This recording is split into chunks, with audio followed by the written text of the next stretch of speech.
So my son came to me the other day and said, "So Dad, what is marriage like?" And I said, "Son, go away and stop bothering me." And he did. And then later that day I went up to him and said, "Why are you ignoring me?" Just like women do to men.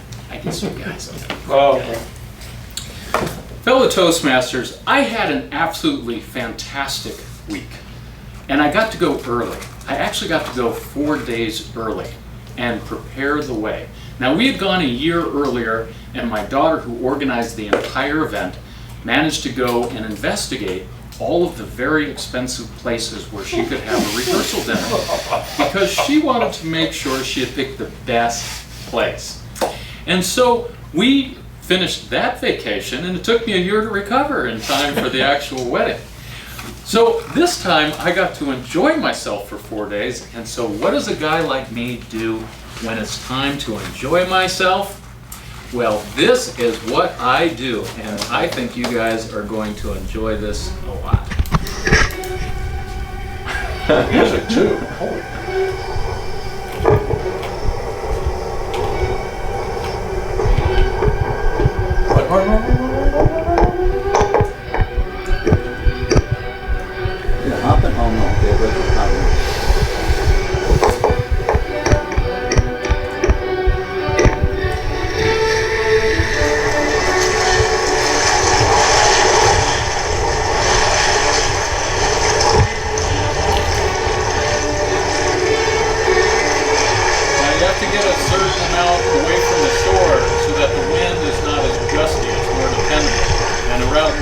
Then I can put on my board, and I have better control of the kite and what's happening.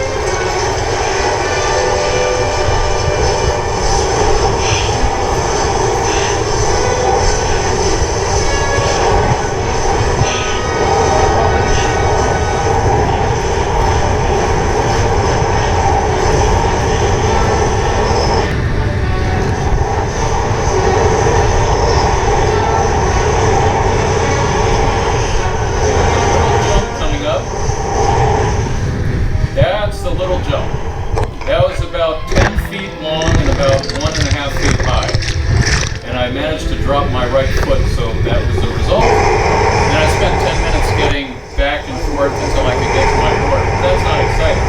But this is exciting. This is going to be my best jump of the day. 1, 2, 3, 4, 5, 6, 7. 7 seconds up in the air, about 15 feet, and I went downwind about 50 feet.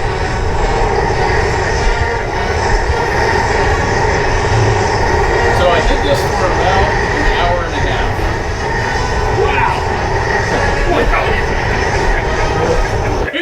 I'm thinking a long range when I see that.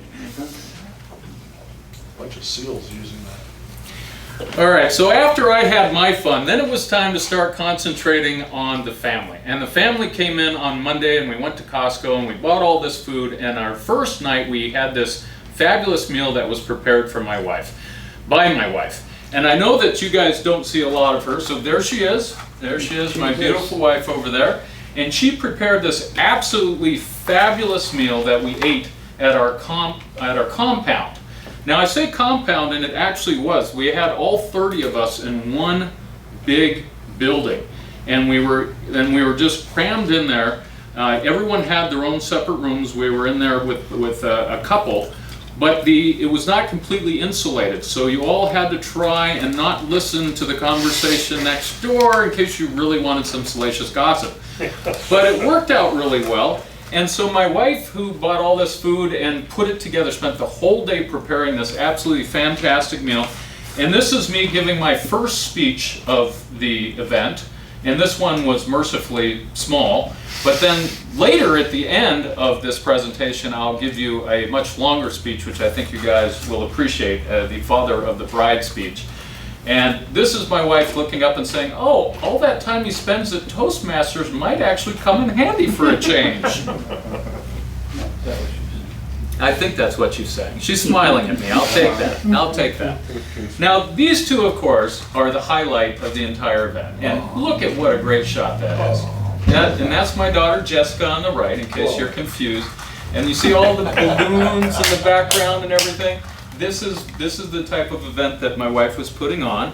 And of course, any event like this would just not be complete unless you had the bubbly. That's right. Now, we drank all the bubbly over in Hawaii. We didn't want to bring anything back with us that would explode and get us arrested in the plane. But I brought something similar. So at the end of this presentation, we're all going to give a toast. And if you don't have something to use for your toast, I brought some extra drink that sort of actually tastes a little bit like champagne. And it's also room temperature like champagne tends to get when it's not drunk right away. So feel free to grab something for the toast later in my presentation. Here's another picture of the beautiful bride-to-be and Keifer. And here is the mimosa bar that's all set up. So we did everything right because, you know, you can't have fun unless your guests can get drunk. That's been explained to me. And here is all 30 of us, wow, in one big happy event. And I will go through these people individually later on as we have individual pictures, but this is the 30 family members that Keifer felt he would see a lot of in the years to become.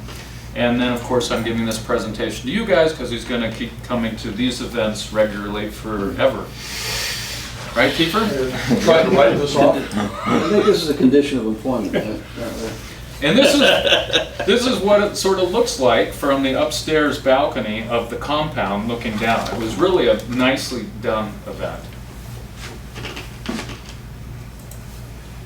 Now, at the end of that day, we went to day 2, or it might have been day 3, and these are all of us doing the Bob Decker special. We're all going out to golf and lose as many golf balls as we can. I bought, I think it must have been about 60 golf balls, and I came back with 4. Yeah, we bought like 2 cases as well. Yeah, so we had a lot of people who weren't very good, but what we did is we played from the best ball.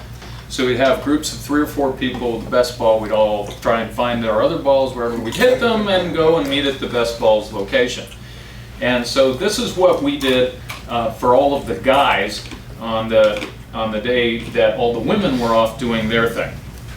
And of course, this just wouldn't be complete unless we see somebody actually trying to hit the ball. And this is Keifer, and I think you did pretty well, Keifer. I don't think you lost as many balls as I did. But no one was taking pictures of me whiffing out there, so I had to have one of you. Now, have you guys seen the banyan tree that's over in Lahaina? If you've ever been to Maui, they have this famous banyan tree. This is one tree. And it starts there and it sort of branches out, and this tree makes trunks as it branches out. So this covers an entire block. I mean, it's huge and it's hundreds of years old. I have to put that in there because it's just one of the neatest things that I go and visit when I go to Maui. All right, so while we're off having golf and getting golf lessons from the experienced golfers, here are the women getting ready, having fun, dressing in skimpy outfits, you know, that type of thing. Then they're making these cute little things for their head. And this is Jessie, this is my daughter Caitlin, this is Laura, this is Mary, another one of my daughters, and this is Jessica. So I have, yes, 3 more daughters and 2 sons to get married. Oh boy. Or sell my property fast. We will try. And this is, of course, not my daughter, but my wife, and Jessica, Caitlin, and Laura. Caitlin, Jessica, Laura. And then they're having fun in skimpy little outfits, which always keeps the groomsmen happy and entertained. So where did they wear these? In the pool party. So we had this great pool party that night, and you can see we were all having fun. We've got this great hot tub over here. And we had pizza. They brought in a pizza truck. And so we all got our own pizzas designed exactly the way that we ordered them. And this pool was nice and cool, which is what you needed because everyone was sunburned at the end of the day. And we had some great pictures from Keith Harter, who is the father of the groom. And so Keifer's dad, he was out taking these fabulous pictures. I don't know, this I think is one of them, but you'll see even more as we get closer. Here are the groomsmen as we went to a luau on the next evening, because everything revolves around food and drink. And you can see how they all wore matching outfits. And so this is Trevor, this is Corey, this is Keifer, this is Connor, and this is Christian. And we got to know all of these people really well, which is nice. Because when you know, if you go to a big wedding and it only lasts one day, you're hardly saying more than 3 or 4 sentences to everybody, and you don't really get into the good stuff. But we got into the good stuff. And at the luau, this is Denise, which is Keifer's mom, and my daughter, Mary, and they had the courage to go out there and dance around and use these little bamboo things and learn how to do the lua dance. Is it a lua? What's it called? I don't know. I don't know what that one is. It's a hula. Hula. thing. Hula. And no luau is complete until you looked at the dead pig that's been wrapped up in all of those banana leaves and sunk there for at least 24 hours. And I don't know how appetizing it really looks, but by the time they get it to your table, it looks a lot better. And now we're to the ceremony. So all of the fun stuff has put us in a great mood to actually come to the ceremony, and I will give you a 6-minute taste of what the ceremony is like.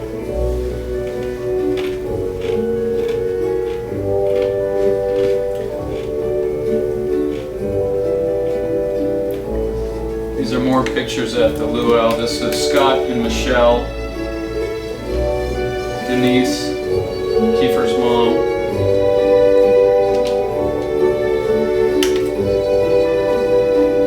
My 4 daughters.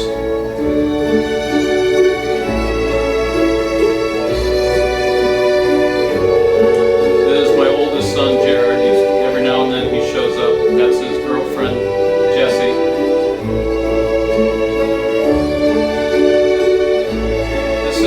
Susan, who's a really good friend of mine, my youngest son, Reagan, and this is Michael, who is dating my daughter, Caitlin. There's Michael again. This is Phil, a really good friend of mine. We met on our honeymoon 28 years ago. Scott and Michelle, they own a winery up in Napa Valley. And this is Larry and Jeannie and Lisa. Their grandparents. This is my comic relief, sort of thrown in there where it doesn't belong, but heck, it was part of the fun.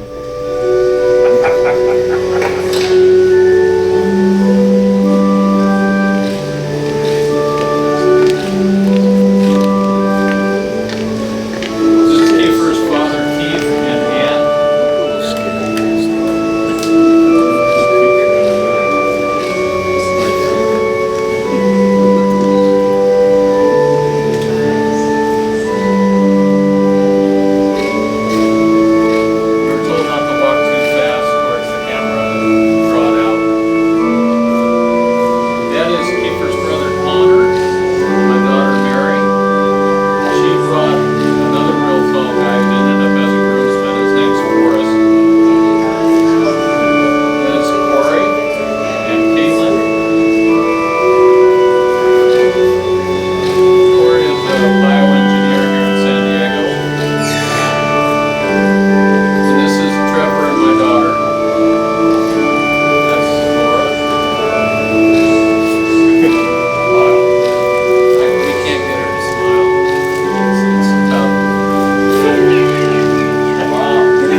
That's easy.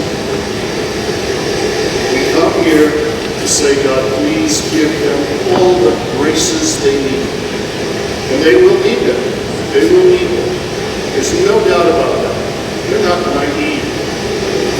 kids just out of high school, again, infatuated. No, this is a decision. That's what makes it so beautiful. It is a decision. I don't have to. I want to give myself to you. And I want to give myself. That's what they say to one another in the vows that they're just going to make. I want to do this. And we ask God to join in their desire. But we ask you who have come here. There's time for partying later on. There's time for socializing later on. There's time for kissing and hugging later on. There's time for sitting back and watching later, but not now. Now we are called to participate, generate prayer from our hearts, our souls, and our minds. And so let us begin today. So turn and join your hands.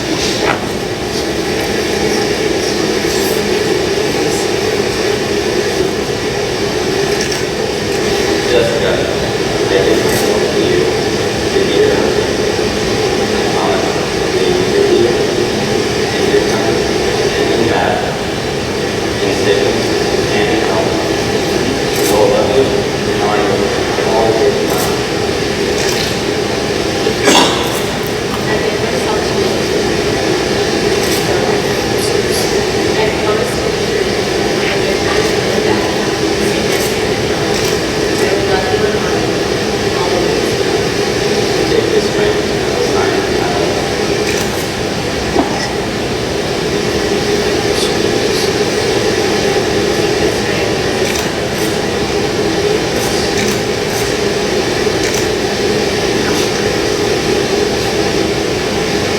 Jessica, we've heard your words of consent.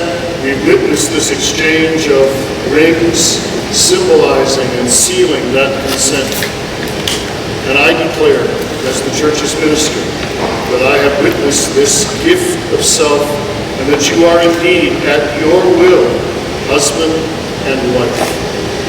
And God has reminded us when God joins, no one can put asunder. Now you may kiss your husband, you may kiss your wife. Let us congratulate them.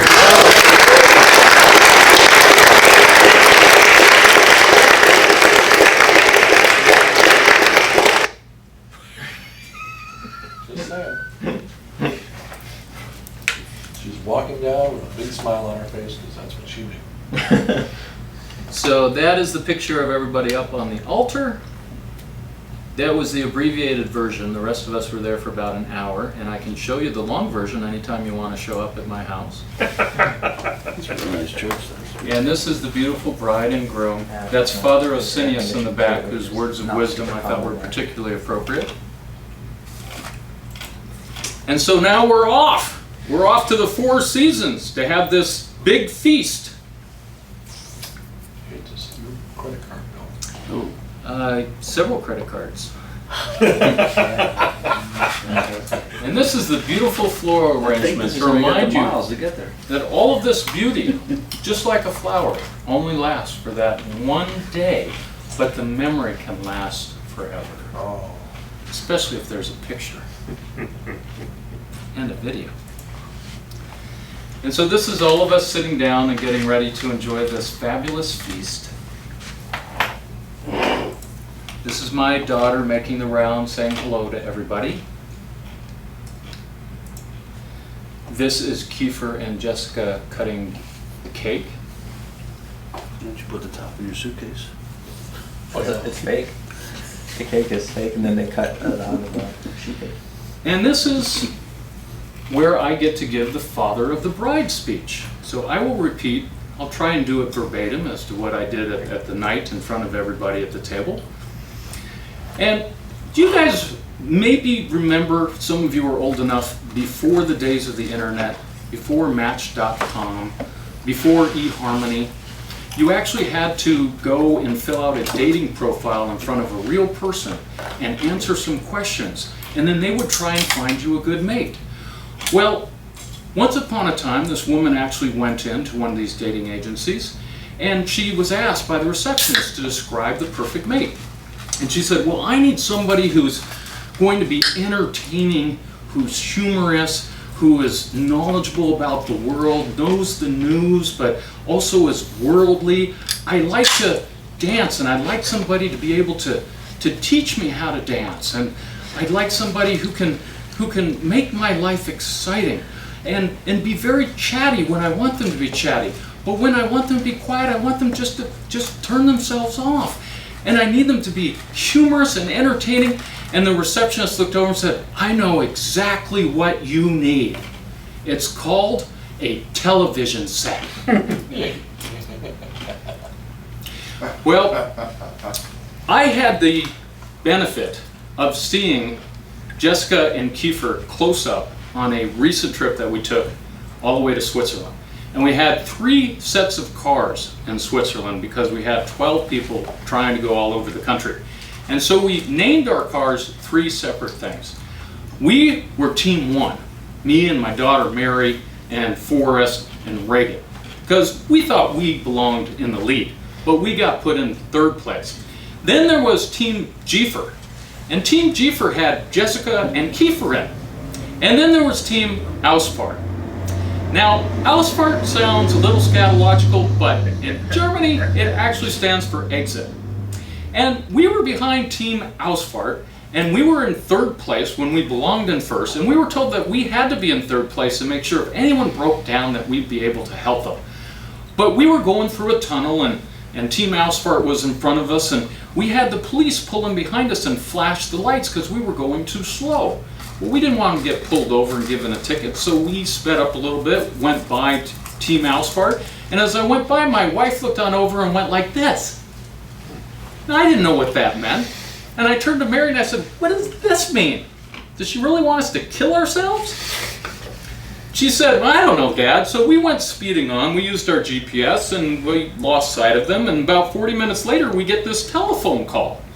And I pick it up, it's from Keifer, and Keifer says, Erik, your wife is stuck underneath the bridge back about 40 minutes ago, and the car doesn't work, and the engine's overheated, and nobody filled in any of the oil, and now the engine is destroyed, and they have to bring a new car. And I said, oh, okay, well, I guess I can go back to, don't worry about it.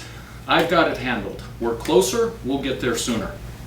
And I was like, I don't know if that's going to work. My wife's going to hold it against me the rest of my life if I don't go. She said, no, she won't. We're much closer. We'll get there. Don't worry about it. We've got it handled. And so what Mary and I did is I turned to her and said, free time! High five! And we went over and found a gondola. And we went all the way up the mountain on this gondola and figured out how the rest of the people, by the time they got there, could also go up.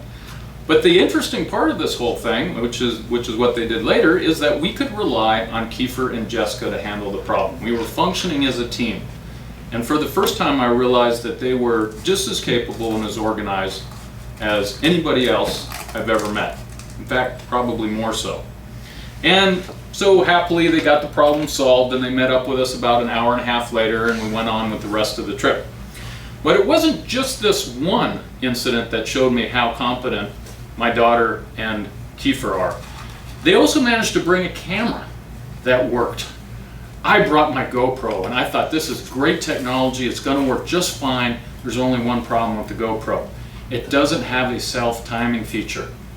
So every time I set up the little GoPro, I'd have to do a burst click, and then you'd see hundreds of pictures of me sprinting as fast as I could to get over there and smile in time.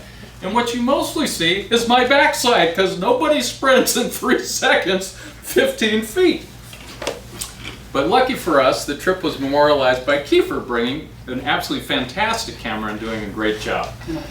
So these 2 incidences really helped solidify in my mind how wonderful my future son-in-law really is. And if you've seen how fabulous this wedding has gone on, you'll know that my daughter Jessica organized that entire event all by herself, did the whole thing.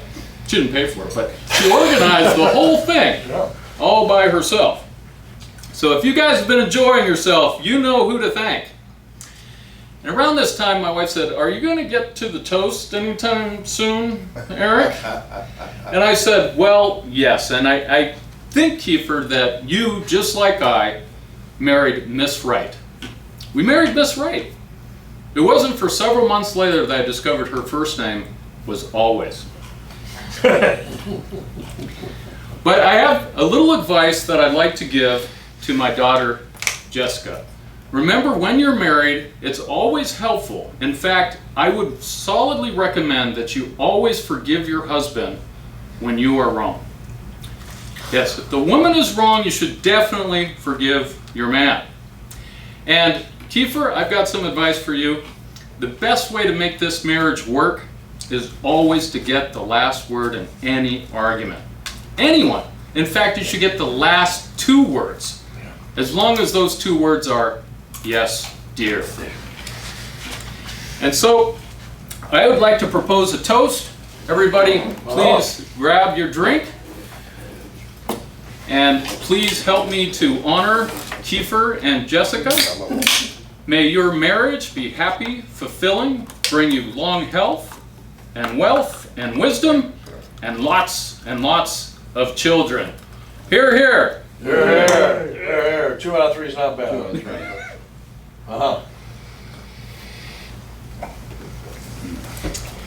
And that concludes my speech. Thank you, gentlemen. All right.